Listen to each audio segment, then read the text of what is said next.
Oi, Brasil! Vou explicar o que está acontecendo. Eu sou Carolina Romano, trabalho aqui no canal há 90 anos. E a Carol tinha prometido pra vocês que ela ia voltar com um vídeo falando sobre a maldição do super-homem, né? Naquele vídeo que ela fez sobre os casos bizarros, os bastidores bizarros dos filmes. Pois então ela me trouxe pra trazer pra vocês todos os babados e fofocas e tudo mais, tá bom? Vamos lá. E o lance desse vídeo é que a gente não vai falar da maldição só de um filme, a gente vai falar da maldição de um personagem ao longo de várias mídias e de várias décadas. Hoje é dia dele, do Super-Homem, um dos personagens mais famosos de todos os tempos e um dos primeiros super-heróis. E o Super-Homem é um dos heróis mais vendidos do mundo, e vocês já devem saber que existem várias adaptações, né? Tem filme, tem série, nos anos 50 tinha até uma série de rádio do Super-Homem. Gente, amo série de rádio, podia voltar, né? Se bem que tem podcast. Mas com o passar das décadas, o que as pessoas foram percebendo é que coisas ruins sempre acabavam acontecendo nas produções desse personagem. Aliás, é importante falar uma coisa aqui, eu vou falar os babados das coisas que aconteceram, mas também tem histórias que são muito tristes e muito trágicas. Então a gente vai falar aqui nesse vídeo de morte, de acidentes horríveis, de doenças raras e de várias outras coisas que vocês podem imaginar. Então, eu apresento a vocês a maldição do Super-Homem. Então vamos começar com o clássico, o começo. Muitas pessoas consideram que essa tal da maldição do Super-Homem começou desde a criação do personagem. As primeiras vítimas teriam sido o escritor Jerry Siegel e o ilustrador Joe Shuster. No início dos anos 30, eles começaram juntos a desenvolver o que seria o conceito e o visual do Super-Homem. Daí o que rolou é que em 1938, com os personagens mais lapidados, eles venderam o personagem para DC Comics, que vocês já conhecem bastante bem.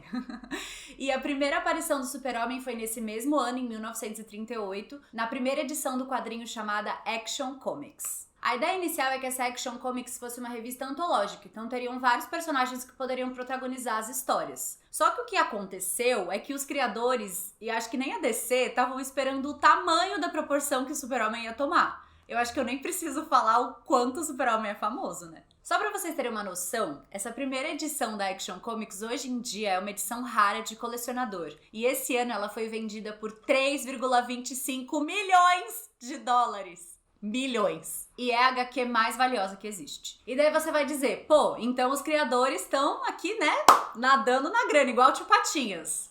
Porém não. O que rolou foi, como ninguém tinha uma ideia da proporção que as coisas iam tomar, eles acabaram vendendo os direitos pra DC muito baratos. A DC ficou anos lucrando com o personagem e acabou que a vida dos criadores virou um verdadeiro inferno. E eles nunca conseguiram ter o retorno financeiro do personagem que eles mesmos criaram que fosse proporcional ao sucesso que o Super-Homem estava fazendo. O Joe Shuster era o desenhista, mas ele acabou tendo problemas graves de visão. E já lá nos anos 50 ele não conseguia mais exercer a profissão dele porque ele já estava próximo da cegueira. E o que aconteceu é que ele teve que acabar trabalhando como um entregador. E aí foi só lá nos anos 70 que o Jerry Siegel, que é o escritor lá do Super-Homem, que criou junto com o desenhista e tudo mais, que ele começou a fazer uma campanha pra pressionar a DC pra ver se eles ganhavam um dinheiro digno pelo personagem que eles mesmos tinham criados, né?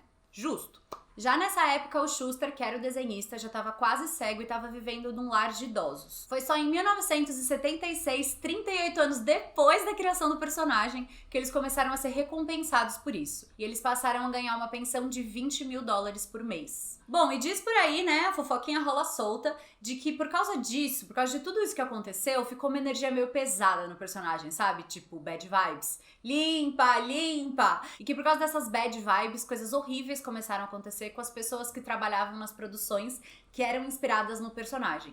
Inclusive, os atores. Um dos atores que vale mencionar é o George Reeves. Lá nos anos 50, ele estreou a série As Aventuras do Super-Homem. Quem lembra dessa série? Eu não, porque eu não estava viva. E essa série durou 6 temporadas e foi um grande sucesso. A série acabou no ano de 1958 e no ano seguinte o ator, o George Reeves, acabou morrendo de um jeito muito esquisito. Gente, como eu tinha avisado já no começo do vídeo, gatilhos de coisas relacionadas à morte, suicídio e tudo mais. Então, se você for sensível a esse assunto, recomendo que você saia do vídeo. Vamos seguir. Bom, no dia 16 de junho de 1959, o ator foi encontrado morto com um tiro na cabeça e uma arma ao lado do corpo. E bom, todo mundo interpretou aquilo como se fosse um suicídio, né? Até porque a arma que tava lá do lado do corpo era do próprio ator. Só que tem algumas coisas esquisitas envolvendo todo esse caso aí. Em primeiro lugar, as digitais dele não estavam na arma. Segundo, que o George Reeves era amante, ou seja, ele tinha um caso com uma das esposas de um executivo super poderoso da MGM, chamado Ed Mannix. Isso fez com que surgisse a teoria de que, na verdade, ele teria sido assassinado e que aí depois arrumaram a cena do crime para que parecesse um suicídio. Bom, gente, esse era um prato cheio pra mídia e pras manchetes sensacionalistas, né? E a partir disso, os veículos começaram a noticiar e a espalhar essa ideia de que talvez houvesse uma maldição em torno do personagem do Super-Homem. Agora vamos saltar um pouquinho no tempo e vamos lá para os anos 1978. Aqui a gente tem o diretor Richard Donner, que estava passando por uma fase muito estressante da vida dele. Ele dirigiu um dos filmes mais amaldiçoados da história, que foi A Profecia, de 1976. A Carol Moreira já falou desse filme naquele outro vídeo onde ela fala dos filmes mais amaldiçoados da história, que foram um caos na produção, bastidores, enfim. Como sempre,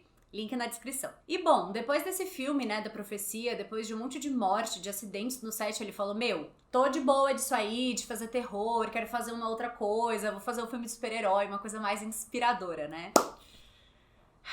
Ai, ai. E aí veio o filme Super-Homem, de 1978, que talvez seja um dos maiores exemplos dessa maldição. Não teve uma pessoa da produção que saiu ilesa desse filme. Vamos começar com o ator Christopher Reeve, que interpretou o Super-Homem no que viria a ser uma franquia de 4 filmes do personagem entre 1978 e 1987. Em 1995, o ator estava numa competição de cavalo e ele acabou caindo do cavalo e se machucando gravemente e ficou tetraplégico. Ele passou anos numa cadeira de rodas e usando um respirador portátil. Mas em 2005 ele acabou tendo uma infecção que acabou sendo agravada, né, por causa da condição dele, e ele morreu super jovem aos 52 anos. E a esposa do ator, a Dana Reeve, também morreu super jovem em 2006, com 44 anos, de câncer no pulmão. Já o par romântico do Super-Homem, a nossa querida Lois Lane, era interpretada pela atriz Margot Kidder. No final dos anos 80, a atriz tinha sido diagnosticada com bipolaridade, só que ela acabou rejeitando o diagnóstico e se recusou a tomar as medicações. E a partir daí, começaram a acontecer vários episódios complicados na vida dela. Uma das coisas que vale a pena mencionar aconteceu em 1996. A atriz estava em Los Angeles escrevendo a autobiografia dela quando um vírus sinistro invadiu o computador dela e ela perdeu todos os rascunhos que ela tinha escrito nos últimos 3 anos. E bom, isso deixou ela muito desorganizada mentalmente, né? Ela ficou muito mal e ela acabou desaparecendo. Ela ficou 4 dias sumida. Até que um homem acabou encontrando ela em Glendale, também na Califórnia. E a Margot, ela não tava bem. Ela tava delirando, não tava falando nada com nada. Até que ela foi mandada para uma instituição psiquiátrica e lá ela acabou aceitando o diagnóstico do transtorno bipolar e começou a fazer o seu tratamento corretamente. Até que em 2018 ela morreu por overdose de álcool e drogas. E a polícia considerou a morte dela um possível suicídio por overdose. Ai, não tá fácil, né, gente? Mas vocês acham que foram só os atores principais que se envolveram em tretas? Infelizmente, não. Além do casal principal, vários outros atores que fizeram parte da franquia acabaram tendo questões nas suas vidas pessoais. A gente pode começar com um bem famoso que todo mundo conhece, que é o Marlon Brando. No filme de 78, ele interpretou o Jor-El, ou Jor-El, ou Jor-El, eu não sei como fala direito o nome desse homem, desse personagem, que é o pai biológico do Super-Homem, que acaba morrendo naquela explosão lá em Krypton, que a gente já tá sabendo, já estamos acostumados com essa parte da história, né? E bom, várias coisas aconteceram em torno, né, do nome do Marlon Brando, da vida pessoal dele, da carreira, enfim, várias questões. Mas uma coisa que a gente resolveu trazer pra cá é uma questão que aconteceu com o filho dele. O que rolou é que esse filho dele acabou matando o namorado da irmã e ficou preso por 5 anos. E aí essa filha do Marlon Brando, que o irmão matou o namorado e tal, acabou tirando a própria vida alguns anos depois. Tenso, né? A gente também tem o ator Richard Pryor, que interpretou o vilão principal no Super-Homem 3, filme de 1983. 3 anos depois do filme, ele descobriu que ele tinha esclerose múltipla, e em 2005 ele morreu de ataque cardíaco, o mesmo ano do Christopher Reeve. E, gente, só pra vocês terem uma noção, até o ator, o bebezinho, que faz o Super-Homem pequenininho em 1978, lá no primeiro filme e tal, até ele teve questões. O nome do ator era Lee Kigley e ele morreu aos 14 anos por problemas de drogas. E saltando mais um pouquinho aí nessa linha temporal, a gente vai pra 2006, ano em que estreou o filme Super-Homem, O Retorno. Esse filme foi dirigido pelo Bryan Singer, que dirigiu X-Men 1 e 2, e o ator que interpretava o Super-Homem era o Brandon Routh. E bom, durante as gravações em si, não aconteceu nada, nem com o elenco e nem com a produção.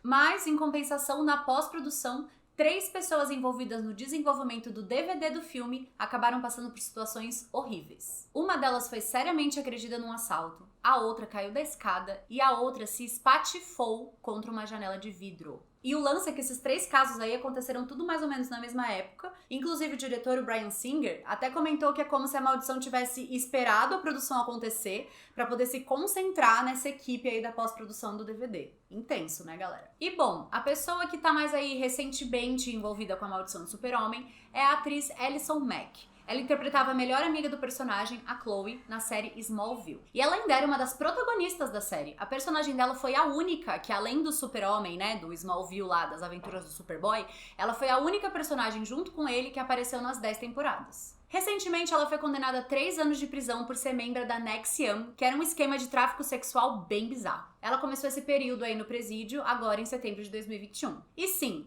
claro, tem um episódio sobre isso no Modus Operandi, que é o podcast de True Crime da Carol Moreira junto com Mabê Bonafé. Lindas, maravilhosas. Beijo, Mabê, saudades. Link na descrição. E bom, atualmente mesmo, o Super-Homem ou Superman é interpretado por ele, Henry Cavill, no universo compartilhado da DC nos cinemas. A aparição mais recente dele como personagem foi lá no filme da Liga da Justiça no Snyder Cut, sabe? Aquele filme que tem 97 mil horas? Esse mesmo. E bom, o Harry mesmo falou em entrevistas que ele, pessoalmente, não tem medo dessa tal da maldição do Super-Homem e realmente ainda não aconteceu nada com ele mesmo. Vamos esperar que as coisas continuem assim, né? Bom, gente, esse foi o vídeo. Eu espero que vocês tenham gostado. Coloca aí nos comentários o que vocês acharam. Espero que vocês tenham gostado aqui da minha condução no vídeo, porque será que talvez eu volte outras vezes aqui pra conversar com vocês? Acho que sim. Eu vou deixar aqui as minhas redes sociais pra vocês me seguirem, onde eu posto meus textos autorais e meus trabalhos como atriz. Pra quem não sabe, eu sou atriz também. E o link da minha newsletter, onde eu escrevo e solto textos, e do meu podcast, que eu falo sobre mulheres no audiovisual. É isso, um beijo,